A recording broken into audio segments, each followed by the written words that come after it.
নবী নিয়ে যেমন বাড়াবাড়ি সারাসারি আছে। এক দলে কয় নবী গুনাহগার, আর এক দলে কয় নবী আলিমুল গায়ব। যারা নবীরে গুনাহগার কয় এরা বাড়াবাড়িতে আছে, যারা কয় নবী আলিমুল গায়ব হাজির নাজির এরা সারাসারিতে আছে। দুনো দল ভ্রান্ত, দুনো দল ভ্রান্ত। যারা বলে নবী মানুষ না এরা কোরআন বিরোধী আকীদা বিশ্বাস পোষণ করে। যারা বলে নবী গায়েব জানেন এরা কোরআন বিরোধী আকীদা বিশ্বাস পোষণ করে। যারা বলে নবী হাজির নাজির, হাজির নাজির কি? সর্বত্র বিরাজমান, সর্বদর্শী, সবখানে আছেন, সবকিছু দেখেন। এই বাংলায় এর অর্থ হাজির নাজিরের অর্থ হইল সবখানে আছেন, সবকিছু দেখেন। এটা নবীর গুণ না, এটা আল্লাহর গুণ। সবকিছু দেখা নবীর গুণ না, আল্লাহর গুণ, আল্লাহর গুণ। আল্লাহ পাক রব্বুল আলামিন পবিত্র কোরআনের বহু আয়াতে বারবার বারবার বারবার বলেছেন। কি বলেছেন সবগুলি বলার মতো সময়ও আমার হাতে নাই, শোনার মতো সময়ও আপনাদের হাতে নাই। শুধু সর্বশেষে আল্লাহ যেই কথাটা বলেছেন সেটা বলি শুনুন।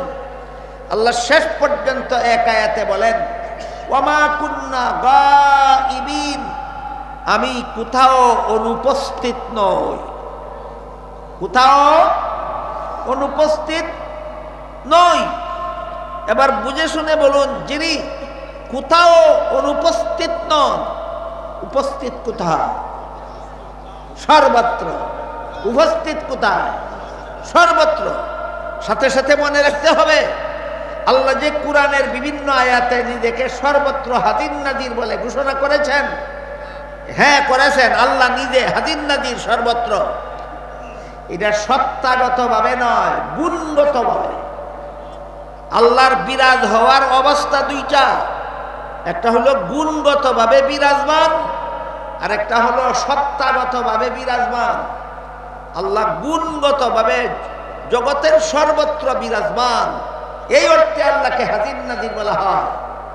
সত্তাগতভাবে আল্লাহ বিরাজমান হওয়ার জন্য কোনো স্থানের দরকারই হয় না। যেমন ধরেন আসমান, জমিন, চন্দ্র, সূর্য, গ্রহ, নক্ষত্র, পাহাড়, পর্বত, নদী, নালা, আরশ, কুরসি, লৌহ, কলম, এই সমস্ত স্থান বলতে যা কিছু বোঝায় এইগুলি সৃষ্টি করার আগে কি আল্লাহ ছিলেন? দেখি আপনাদের ঈমান কি বলে। যখন কোন স্থান ছিল না তখন কি আল্লাহ ছিলেন? কি প্রমাণ হইল? আল্লাহ স্থানে থাকেন না। আল্লাহ থাকার কোন স্থানের দরকার হয় না।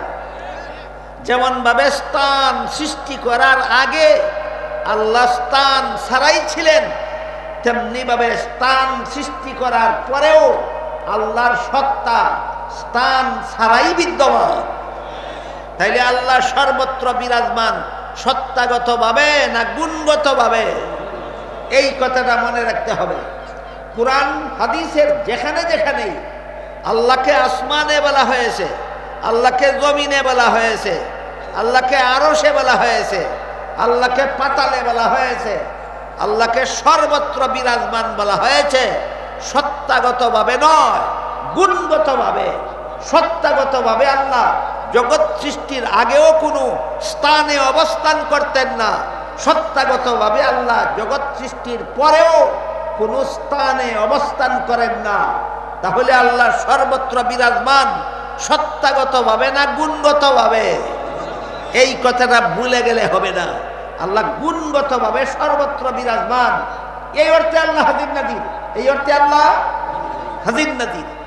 যারা বলে নবী মানুষ না, যারা বলে নবী গায়েব জানেন, তারা নবীর একই হাজির নাজির। কারা কয় হাজির নাজির? এবার দেখুন তো আল্লাহ নবীর ব্যাপার, এই ব্যাপারে নবীকে কি বলেন কোরআনে? বহু আয়াত, এক দুইটা আয়াত শোনাই। আল্লাহ কোরআনের এক আয়াতে বলেন, ওয়ামা কুনতা লাদাইহিম ইজ আজমাউ আমরাহুম ওয়া হুম ইয়ামকুরুন। হে মুহাম্মদুর রাসূলুল্লাহ সাল্লাল্লাহু আলাইহি ওয়াসাল্লাম, ইউসুফ আলাইহিস সালামের বড় 10 ভাই তাকে কুয়ায় নিক্ষেপ করার জন্য বসে যে সলা পরামর্শ করেছিল, আপনি যদি হাজির নাজির হতেন সেইখানে আপনি হাজির নাজির থাকতেন, ঘটনা নিজেই জানতেন। আপনি হাদির নাদির না, এই জন্য আপনার কাছে কুরআন নাজিল করে আমি ঘটনা জানাইয়া দিলাম। এখানে আল্লাহ নবীকে হাদির নাদির বলেছেন না, হাদির নাদির না, হাদির নাদির না। অন্য আয়াতে বলেন ওয়ামা কুনতা লাদাইহিম ইয ইউলকুনা আকলামাহুম আইয়ুহুম ইয়াকফুলু মারইয়াম ওয়ামা কুনতা লাদাইহিম ইয ইয়াখতাসিমুন।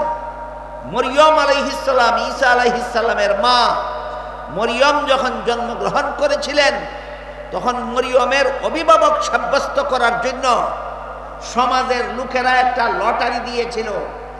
লটারির ঘটনা বর্ণনা করে আল্লাহ বলেন, আপনি যদি হাজির নাজির হতেন, সেখানে আপনি নিজেই উপস্থিত থাকতেন, নিজেই ঘটনা দেখতেন। যেহেতু আপনি হাজির নাজির না, এই জন্য লটারির ঘটনা আমি কোরআনের আয়াত নাজিল করে আপনাকে জানিয়ে দিলাম। এ সমস্ত আয়াত যাদের বুঝার মতো যোগ্যতা নাই, তাদের জন্য বলছি। হাজির নাজিরের অর্থ তো সর্বত্র বিরাজমান, সবসময় সবখানে আছেন।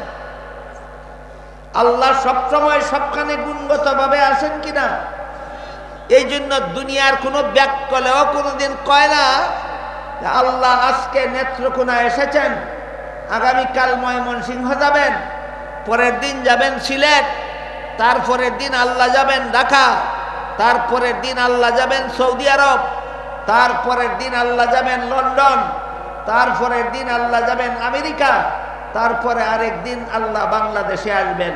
কোনো ব্যাককলেও কোনোদিন কয় না। কেন কয় না? তার ইমানে কয় সব সময় সবখানে আছেন, আসবেন কোথায় আর যাবেন কোথায়। সুতরাং হাজির নাজিরের আসা যাওয়া না, হাজির নাজিরের, এই জন্য আল্লাহ যেহেতু হাজির নাজির, তাই আল্লাহর আসা যাওয়া নাই, সব সময় সবখানে আছেন, আসবেন কোথায় যাবেন কোথায়। এবার দেখুন মুহাম্মদুর রাসূলুল্লাহর আসা যাওয়া আছে কিনা আমরা একটু দেখি। রুহের জগৎ থেকে বাবা আব্দুল্লাহর ঔরসে নবী এসেছিলেন কিনা, আব্দুল্লাহর ঔরস থেকে মা আমেনার গর্ভে গিয়েছিলেন কিনা, মা আমেনার গর্ভ থেকে ভূমিষ্ঠ হয়ে মক্কা নগরীতে এসেছিলেন কিনা, মক্কা শরীফ থেকে হিজরত করে মদিনা শরীফ গিয়েছিলেন কিনা, হিজরতের আগে মক্কা শরীফ থেকে বাইতুল মুকাদ্দাস মেরাজের রাত্রে গিয়েছিলেন কিনা, বাইতুল মুকাদ্দাস থেকে প্রথম আসমানে ছিলেন না গেলেন, দ্বিতীয় আসমানে ছিলেন না গেলেন, তৃতীয় আসমানে ছিলেন না গেলেন, চতুর্থ আসমানে ছিলেন না গেলেন, পঞ্চম আসমানে ছিলেন না গেলেন, ষষ্ঠ আসমানে ছিলেন না গেলেন, সপ্তম আসমানে ছিলেন না গেলেন, আরশ কুরসি লৌহ কলমে ছিলেন না গেলেন, জান্নাত জাহান্নাম পরিদর্শনে ছিলেন না গেলেন, গিয়ে রইলেন না, আবার ফিরে এলেন। হাজির নাজির গেল কিভাবে, আইলো কিভাবে, এই ব্যাককলের ব্যাককল। হাজির নাজির যায় কেমনে আর আইয়া কেমনে, এতনা বড় গন্ড মূর্খ, এতনা বড় ব্যাককল। একবার কয় হাজির নাজির, আর একবার কয় গেলেন এলেন। এই হাজির নাজির গেলেন কেমনে, হাজির নাজির হইলে এলেন কেমনে? এটা তো আর কোরআন বুঝার মতো কঠিন কথা না, এটা একেবারে সহজ কথা। এরপরে একদিন নবী দুনিয়ার থেকে বিদায় হয়ে রওজা শরীফের ভিতরে গেলেন কিনা, আরেকদিন কিয়ামতের সময় রওজা শরীফ থেকে বের হয়ে হাসরের মাঠে আসবেন কিনা, হাসরের মাঠ থেকে পুল সিরাত পার হয়ে জান্নাতে যাবেন কিনা। হাজির নাজির হয়ে থাকলে রওজা শরীফে গেলেন কিভাবে, হাজির নাজির হয়ে থাকলে হাসরের মাঠে আসবেন কিভাবে, হাজির নাজির হয়ে থাকলে জান্নাতে যাবেন কিভাবে। ব্যাক করলে হাজির নাজিরও বুঝে না, আসা যাওয়াও বুঝে না। এই জন্য নবীকে মানুষ না বলা যেমন কুফুরি মতবাদ, নবীকে আলিমুল গায়েব বলা তেমনি ভাবে কুফুরি মতবাদ, নবীকে হাজির নাজির বলা তেমনি ভাবে কুফুরি মতবাদ। কাজেই ইমানের নামে, ইসলামের নামে যারা কুফুরি মতবাদ পোষণ করে, ইমানের নামে, ইসলামের নামে যারা নবীগণকে গুনাহগার বলে অপপ্রচার করে, খ্রিস্টানি মতবাদ প্রচার করে, মুসলমান হওয়ার দাবিদার হয়ে যারা সাহাবায়ে কেরামের সমালোচনাকে হালাল মনে করে, এদের হায়া লজ্জা থাকলে মুসলমানদেরকে ঐক্যের দাওয়াত দিত না। কারণ আল্লাহ কোরআনে ঐক্যের দাওয়াত দিয়েছেন, ঠিকানা বলে দিয়ে বলেছেন আল্লাহর দিন পালনের মাধ্যমে ঐক্যবদ্ধ হও। নবীগণকে গুনাহগার মনে করা আল্লাহর দিন নয়। সাহাবায়ে কেরামের সমালোচনাকে হালাল মনে করে আল্লাহর দিন নয়, নবীকে আলিমুল গায়ব বিশ্বাস করে আল্লাহর দিন নয়, নবীকে মানুষ নয় মনে করে আল্লাহর দিন নয়, নবীকে হাদিন নাদির মনে করে আল্লাহর দিন নয়, গোলাম আহমদ কাদ্দানীকে নবী বিশ্বাস করে আল্লাহর দিন নয়। এগুলি কুফরি মতবাদ। কুফরি মতবাদ পালন করে মুসলমান ঐক্যবদ্ধ হও। আল্লাহ কোরআনে বলেননি, বলেছেন ইসলামী মতবাদ পোষণ করার মাধ্যমে মুসলমান ঐক্যবদ্ধ হও। তাহলে ঐক্যবদ্ধ হওয়ার দাওয়াত আল্লাহ কোরআনেও দিয়েছেন, প্ল্যাটফর্ম বলে দেননি, না বলে দিয়েছেন? আল্লাহ কোরআনে যে আয়াতে ঐক্যবদ্ধ হওয়ার নির্দেশ দিয়েছেন সেই আয়াতে আগে প্ল্যাটফর্ম বলে দিয়েছেন। আল্লাহর দিন পালনের মাধ্যমে ঐক্যবদ্ধ হও। বদ্দিনী আকীদা বিশ্বাসের মাধ্যমে কোন মুসলমান ঐক্যবদ্ধ হতে পারে না। তাহলে আল্লাহ আমাদেরকে বদ্দিনদের মতবাদ গ্রহণ করে ঐক্যবদ্ধ হতে বলেছেন না আল্লাহর সহি দিন পালনের মাধ্যমে?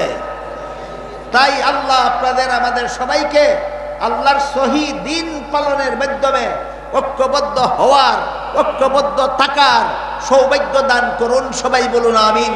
সুবহান রাব্বিকা রাব্বিল ইজ্জাতি আম্মা ইয়াসিফুন ওয়া সালামুন আলাল মুরসালিন ওয়ালহামদুলিল্লাহি রাব্বিল আলামিন।